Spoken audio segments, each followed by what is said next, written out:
తాకట్టులో ఉన్న మీ బంగారం ఈ రోజు ఎంత ధర చేస్తుందో కొమ్మూరి గోల్డ్ వాళ్ళకి కాల్ చేస్తే ఫ్రీ గోల్డ్ కాస్ట్ చెక్ చేసి చెప్తారు. AP deputy CM Pawan Kalyan గారి పనితీరు మీ అభిప్రాయం?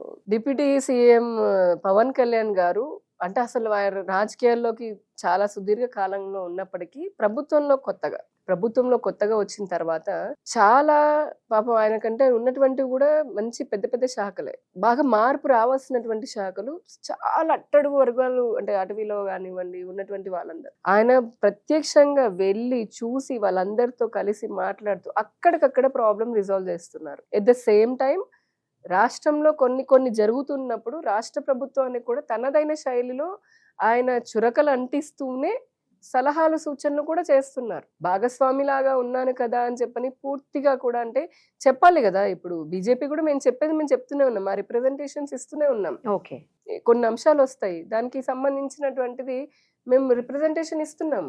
ప్రభుత్వం ఏం చేస్తుందని పక్కన పెడితే మా వైపు నుంచి మేమైతే ఇస్తూనే ఉన్నాము. అలాగే నిన్ననే చూడండి, అక్కడ పంచదార్ల అనేది చాలా ఎలమంచిలి మనకి ఆ ప్లేస్ లో అనకాపల్లి దగ్గర చాలా హిస్టారిక్ ప్లేస్, అది చాలా హిస్టారిక్ ప్లేస్, మంచి పుణ్యక్షేత్రము.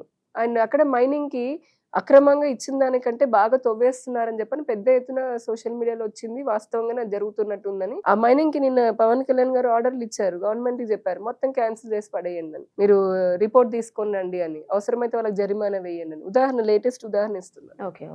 సో అలాగా ఆయన ఎప్పుడు ఊరుకోవట్లేదు. అటవీకి సంబంధించిన, రూరల్ డెవలప్మెంట్ కి సంబంధించిన, పంచాయతీరాజ్ కి సంబంధించిన ఏపీ నెంబర్ 1 వచ్చింది పంచాయతీరాజ్ శాఖలో, ఇది గ్రామ సభలు పెట్టడంలో ఏపీ నెంబర్ 1 వచ్చింది.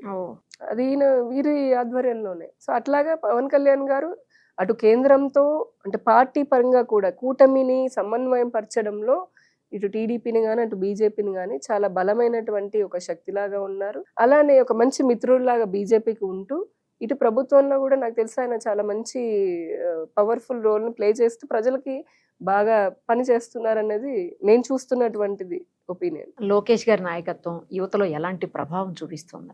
లోకేష్ గారికి వచ్చినప్పుడు అంటే అంతకుముందు ఉన్నటువంటి అంటే 2014 to 19 మధ్యలో ఉన్నటువంటి వారి అప్పుడు ఉన్నటువంటి రాజకీయ అవగాహన అప్పుడు లేదని కాదు, అప్పుడు కూడా ఉన్నది, కానీ దాంతో పోలిస్తే ఇప్పుడు ఐ థింక్ 100% డిఫరెంట్ గా ఉన్నట్టు, చాలా మార్పు, పాజిటివ్ వే చాలా. ఎందుకంటే ఇది టీడీపీ వాళ్ళే చెప్తున్నటువంటిది, టీడీపీ విశ్లేషకులు ఎవరైతే ఉంటారో బాగా దగ్గర చూస్తున్నటువంటి వాళ్ళే ఒప్పుకుంటున్నటువంటి సత్యం అన్నమాట. ఎందుకంటే ఆయన చాలా రాజకీయాల్లో కూడా ఇప్పుడు జగన్మోహన్ రెడ్డి 5 సంవత్సరాల పాలన చూసిన తర్వాత ఆటోమేటిక్ గా అందరూ కూడా అంటే రాజకీయం ఎలా ఉంటుందన్న మెచ్యూరిటీ వచ్చేసింది. అఫ్ కోర్స్ లైక్ ఇంత అరాచకం జరిగిన తర్వాత లోకేష్ గారు కూడా ఆయన టీడీపీ పార్టీకి ఒక లెగసీ ఉంది 40 ఏళ్ల నుంచి. సో దాన్ని ముందుకు తీసుకొని వెళ్ళాలి అని అంటే ఖచ్చితంగా రాజకీయాల్లో ఇటువంటివన్నీ పడుతూ ఉండాలి, అంటే నలుగుతూ ఉండాలి. ఆ నలుగుడు అనేది బాగా జరిగిందని అనుకుంటున్నాను నేను, అంటే నేను విన్న దాని ప్రకారం. ప్లస్ ప్రభుత్వంలో చూస్తే కనుక ఖచ్చితంగా ఇప్పుడు ప్రభుత్వ బడులు ఏవైతే ఉన్నాయో మొన్న విద్యార్థులు మంచి మార్క్స్ తెచ్చుకున్నారు 10th క్లాస్లో కూడా, చాలా బాగా జరుగుతోంది. చాలా సంస్కరణలు కూడా విద్యాశాఖలో తీసుకొని వస్తున్నారు.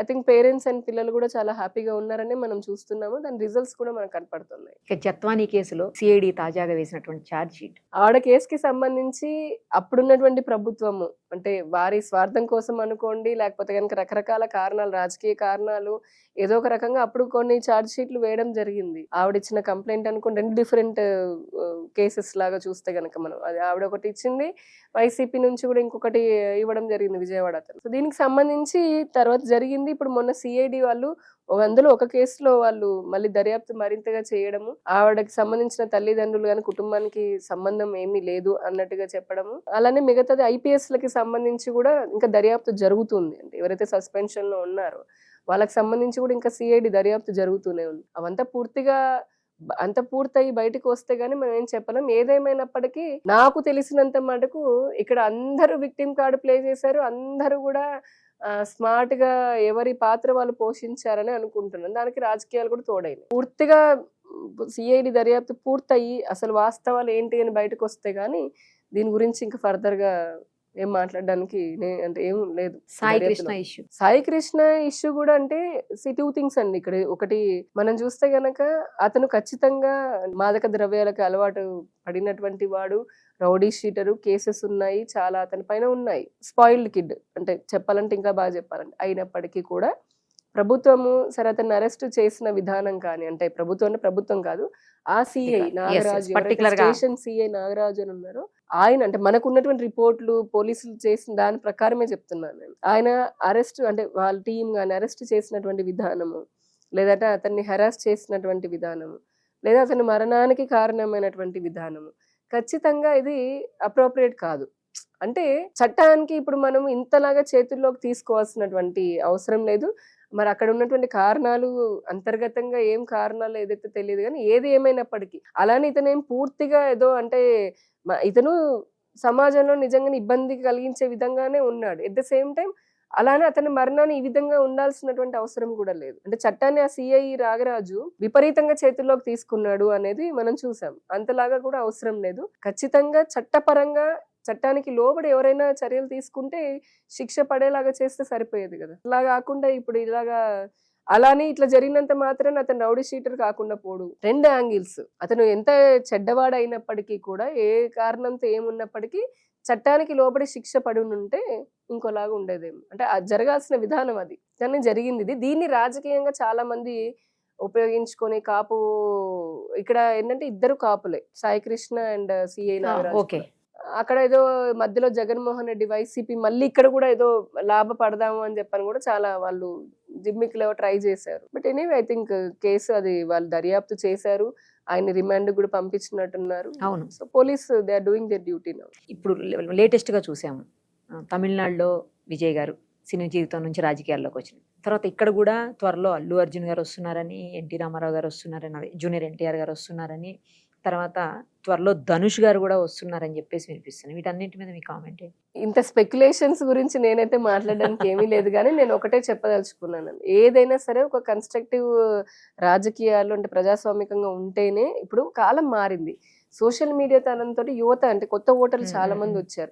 ఒకప్పటిలాగా రాజకీయాలు నిజంగా అంతలాగా లేవు. అంటే రాజకీయాలు మారాయి. అప్పట్లో రాజకీయ సమస్యల్ని, ప్రభుత్వాలని, పార్టీలని ఇంకో కోణంలో చూసేవాళ్ళు ప్రజలు.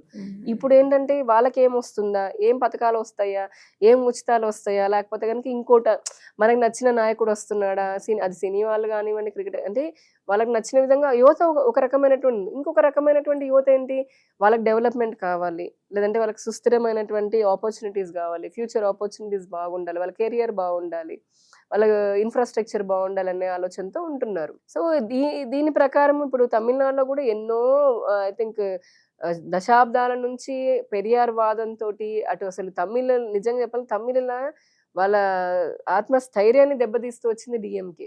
అంటే మొత్తం వాళ్ళని ఒక రకంగా తయారు చేసి పెట్టింది, అవినీతిలో కూరుకుపోయి ఎటువంటి డెవలప్మెంట్ లేకుండా. సో అక్కడ యువత విజయ్ని ఎన్నుకున్నారు. మరి అతను కూడా ఆ యువతకి తగ్గట్టుగా పరిపాలన చేస్తూ ఉంటే ముందుకు వెళ్తారు. ఇప్పుడు అన్నామలై గారిని తీసుకోండి, తమిళనాడు, అదే తమిళనాడు మొన్నటి వరకు బీజేపీలో ఉన్నారు, ఆయన బయటకు వచ్చేసారు. ఎందుకంటే ఆయనకు ఒక ఆలోచన ఉంది, ఓకే నేను తమిళనాడు ప్రజల్ని అర్థం చేసుకున్నారు, యువతని అర్థం చేసుకున్నారు, నేను ఈ రకంగా చేస్తే యువతకి మరింత ఆసరాగా. తమిళనాడు ఒకప్పుడు ఘన చరిత్ర కలిగింది, అటు ఆధ్యాత్మికంగా అయినా, అభివృద్ధిలో అయినా. మీరు చూడండి అక్కడ ఆర్కిటెక్చర్ చూడండి, లేదంటే వాళ్ళు నౌకాయానం అంటే సముద్ర వ్యాపారం చూడండి, తమిళనాడు ఎంత గర్వకారణంగా ఉండేది, దేశానికి గర్వకారణంగా ఉండేది చూస్తే, భాషకి కానీ సంస్కృతంలో కానీ. సో అటువంటిది తర్వాత ఈ రాజకీయాలకి ఇటువంటి డిఎంకే లాంటి పార్టీల వల్ల పెరియార్ వాదానికి అనుకోండి చాలా అవినీతిలో కూరుకుపోతూ వచ్చింది. ఇప్పుడు కొత్త ఆశల వైపు చూస్తున్నారు. అలాగే ఇక్కడ తెలంగాణ అంటారా, మీరు ఇందాక చెప్పారు కొంతమంది హీరోల పేర్లు.